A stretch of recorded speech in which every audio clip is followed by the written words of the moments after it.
பெண்களையும் பெண்ணுக்கு ஆண்களையும் ஆசையை தூண்டி விட்டு உரி உரி என்ன பண்ணுவாங்க, அந்த ஒருதலை காதல் மாதிரி போய் மயக்கத்துல போய் கெட்டு போறாங்க. ரைட்டு. அடுத்து அசோகம் அது துயர் செய்யும். இந்த அசோக மரத்துல பூ பூக்குற காலகட்டம் அந்த பூவுடைய வாசனை போய் சுத்தி இருக்கிற எல்லாருக்கும் பயத்தையும் துன்பத்தையும் கொடுக்க ஆரம்பிச்சிடும். இதுவும் மக்கள் கவனிக்கணும். ரைட்டு. அடுத்தது இதுதான் ரொம்ப ரொம்ப மோசமான ஒரு அடையாளம். வீழ்த்திடும் குளிர் முல்லை. வார்த்தையை ரொம்ப சூசமா தமிழ்ல முடிச்சிருவாங்க. வீழ்த்திடும் குளிர் முல்லைன்னா இன்னைக்கு முல்லைப்பூவை நிறைய ஆண்கள் தப்பிச்சிருவாங்க. ஆனா பெண்களுக்கு என்ன பண்றோம்னா நம்ம தலையில இன்னைக்கு பள்ளிக்கூடத்துல படிக்கிற பிள்ளைக்கு முல்லைப்பூவை நம்ம ஆசையா கட்டி அனுப்பி வைக்கிறோம். அந்த முல்லைப்பூ என்ன செய்யுமா, ஒரு பெண் கற்பிழப்பதற்கு வகை செய்யுமா. ரொம்ப கசப்பான விஷயம். ஆனா பெண் குழந்தைகளை பெற்ற பெற்றோர்கள் கவனிக்கணும். முல்லைப்பூவை நம்ம ஆசையா சூடி அழகா இருக்குன்னு நம்ம வச்சுட்டு போறோம்.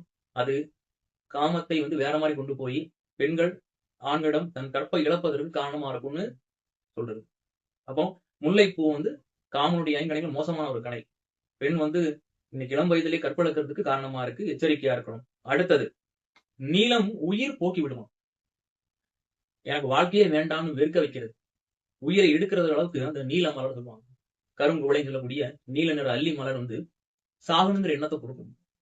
நிறைய பேர் பண்ண சொல்றாங்களா, அந்த காதல் இயக்கத்துல போய் தற்கொலை பண்ணிடுறாங்க. இதுக்கெல்லாத்துக்கும் இந்த நீல மலர் காரணமா இருக்கும்னு சொல்றான். இந்த 5 கணைகளை தான் மன்மதன் அப்படின்னு சொல்லக்கூடிய ஒருத்தர் இந்த உலக உயிர் மேல ஏறிக்கிட்டே இருக்காங்க. சதாசிவ காலமும் ஏதோ ஒரு கணைக்கு நம்ம அடிபட்டு வாழ்க்கையில சிக்கலாம் மாற்றோம். இன்றைய காலத்துக்கு ரொம்ப ரொம்ப தேவையான ஒரு செய்தி. அப்ப இந்த 5 மலர்களையும் அம்பாள் என்ன பண்றாங்க, மன்மதன் எதை வைத்து இந்த உலக உயிர்களை வீழ்த்தி கொண்டிருக்கிறாரோ, கடவுள் பக்கம் போகாம இந்த உலகத்துக்குள்ளேயே சிக்கி சீரழியதுக்கு மன்மதன் வேலை பண்றாரு.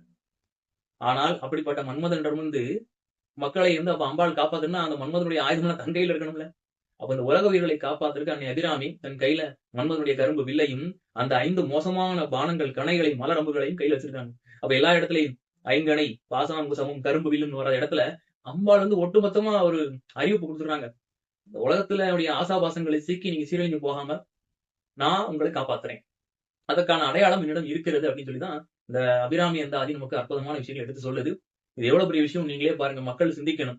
கேட்கறதுக்கு கசப்பா இருந்தாலும் இது உண்மை. ஏன் நீ கேட்டதுக்கு நான் பதில் சொல்லிட்டேன். ஏன் அம்பாள் கையில கரும்பு வச்சிருக்காங்க, அந்த 5 கணைங்கிறது அம்புங்கிறது எதுக்காகனா இதுக்காகத்தான். அதனால இனிமே விழிப்புணர்வோட இருக்கணும். இன்னைக்கு இருக்கிற இளம் குழந்தைகள், பள்ளிக்கூடத்து குழந்தைகள், கல்லூரி மாணவ மாணவியர்கள், ஏன் திருமணத்துக்கு பிறகும் கூட தவறான பாதையில போகக்கூடிய ஆண் பெண்ணு வாழ்க்கை சீரழித பார்க்க நிறைய குடும்பங்கள் சீரழியுது. இது எல்லாத்துக்கும் இந்த 5 விஷயம் காரணம். அப்போ அபிராமி அன்னை மீது நம்பிக்கை வைத்து இதெல்லாம் தெரிஞ்சுக்கிட்டு அந்த பாடல்களை ஒவ்வொரு நிமிடமும் அபிராமின்னா இந்த 4 விஷயம் அம்பாள் கையில வச்சிருக்கா, எதுக்கு கரும்பில் வச்சிருக்கா, எதுக்கு இந்த 5 கணைகளை தன் கையில வச்சிருக்கா, பாசம் எதுக்கு, அங்குசம் எதுக்குன்னு அப்படின்னு வச்சிருக்கான்னு நம்ம